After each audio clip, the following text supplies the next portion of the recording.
한동훈 비대위원장이 저기서 얘기하면서 뭐 지역이 뭐 어디가 중요하고 어디가 덜 중요하고 한 게 아니다. 다 중요하다 이렇게 강조를 했지만 대전, 대구부터 간 이유는 있겠죠? 그럼요. 예. 대전은 사실 스윙보터라고밖에 볼 수 없어요. 예.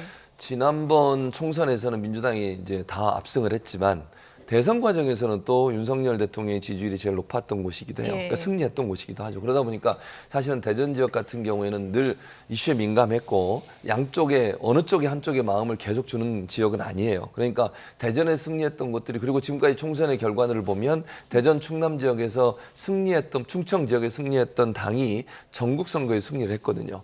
그런 점에서 보면 대전이 충청하고 대전이 중요하죠. 그런 점에서 아마 이제 한동훈 비대위원장 입장에서는 대전을 좀 챙기는 모습을 보이는 것 같고요. 대구 같은 지역은 전통적인 지지세 아닙니까? 거기서 지지를 완전히 결집하지 못하면 그렇지 않아도 지금 이준석 신당 때문에 여러 가지 또 분열되는 거 아니냐 이런 우려들이 나오고 있잖아요. 더 지지층을 결집해야 될 의미가 있었고 그런 필요가 있었기 때문에 대구에 대해서 또 공을 들이는 게 아닌가 이런 생각이 듭니다. 예, 대구를 찾아서는 한동훈 비대위원장이 저의 정치적 출생지 같은 곳이다라고 하는데 정치적 출생지가 무슨 의미입니까? 한동훈 위원장은 정치인이 아니었죠. 예. 불과 얼마 전까지만 하더라도. 정치를 결심했던 그 순간이 있을 텐데 동대구역을 찾아서 그 당시에 많은 시민들이 몰려 한동훈 당시 장관을 굉장히 긍정적으로 찾고 같이 함께했던 모습들을 봤고 그때 이분들을 위해서 내가 정치를 해야겠다라고 하는 결심을 했다는 것 같습니다. 그런 면에서 대구와 기본적인 인연은 없지만 나의 정치를 시작하게 됐던 정치적 출생지를 규정을 하게 된 건데요.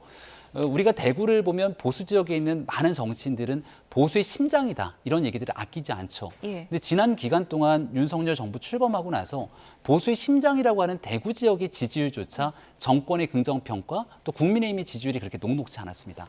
그걸 한동훈 위원장이 다시금 보수의 심장에서부터 분위기를 뜨겁게 가져갈 수 있다면 보수 결집부터 그다음 중도 외연 확장으로 나아갈 수 있는 순서, 단계가 있기 때문에 그거를 하기에 가장 적절하고 좋았던 표현이 내 정치 시작이다라고 선언적 메시지를 냈던 건 대구 지역에 있는 많은 당원들에게도 울림 있는 메시지였을 거라고 봅니다. 정치에 별 관심 없었는데 정치 나온다는 걸 언제 결심했을까 많은 분들이 이제 궁금했는데 지금 이제 한동훈 비대위원장 본인 말로 이제 직접 들어보면 그때 이제 사인해주고 많이 오니까 기차표도 뒤로 미루고 막 그랬잖아요. 그랬었죠. 그때 맞아요. 본인이 그런 걸 좀 느꼈나 봐요. 그런 걸 느꼈나 예. 봐요. 그러니까 본인 입장에서는 이제 물론 검사로 재직할 때나 아니면 예. 법무장관으로 재직하는 과정에서 그런 경험을 하기가 어렵잖아요. 정치인이 아니니까. 근데 정치인이 아니었는데 정치에 나올 것이 예상되는 상황에서 본인이 대구를 방문했을 때 많은 사람들한테 사진도 찍자 그러고 사인도 해달라고 하니까 이 대중적인 어떤 뭐랄까요? 뭐 인기랄까요? 본인이 느낄 수 있는 그런 부분은 좀 느껴졌던 것 같아요. 그러다 보니까 정치를 해도 되겠구나라는 생각이 들지 않았을까. 이제 본인의 표현대로 제가 지금 따라서 얘기를 하는 겁니다.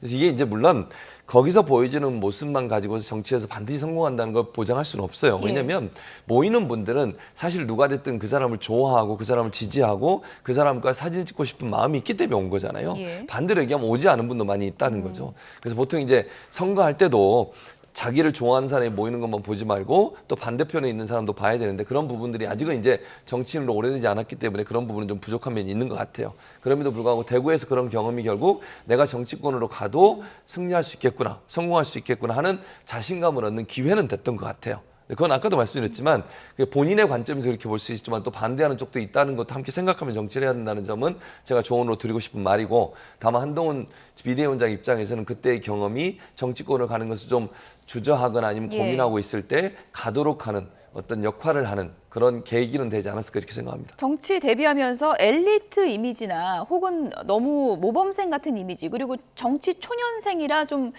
정치에 잘 적응할 수 있을까 이런 걱정도 있었던 게 사실인데 대구에서는 뭐 그동안 보여주지 않았던 모습이죠. 넥타이를 풀고 뭐 의자 위에 올라가서 얘기를 하고 이런 모습들을 좀 보여줬다 그러더라고요.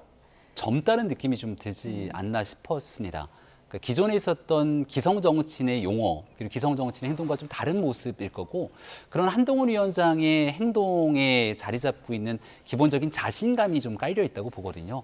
한동훈 위원장에 대해서 지금 보수 진영의 절대적인 결집들이 일어나고 한동훈 위원장이 세련되고 역량 있고 또 전문성 있는 모습으로 당을 바꿨으면 좋겠다는 기대감들이 있는 만큼 이거를 본인이 할 수 있는 모든 자신감 있는 표현으로 전체에 있는 현장의 분위기를 압도하는구나라는 생각이 들었습니다. 통상 이제 처음 정치를 시작하게 되면 이 정치적인 언어 사용에 다소 익숙치가 않아서 말에 관한 실수로 항상 설화가 있기 마련인데 예. 한동훈 위원장은 현재까지 그런 일들이 아예 없을 뿐더러 오히려 언론에 대한 메시지를 본인이 주도적으로 끌고 가고 있지 않습니까? 애당초 한동훈 위원장이 비대위원장으로 오게 되면 전체 선거판을 흔들 정도의 파괴력이 있을 거다 생각했는데 예. 그런 면들이 주요하지 않았나 싶습니다.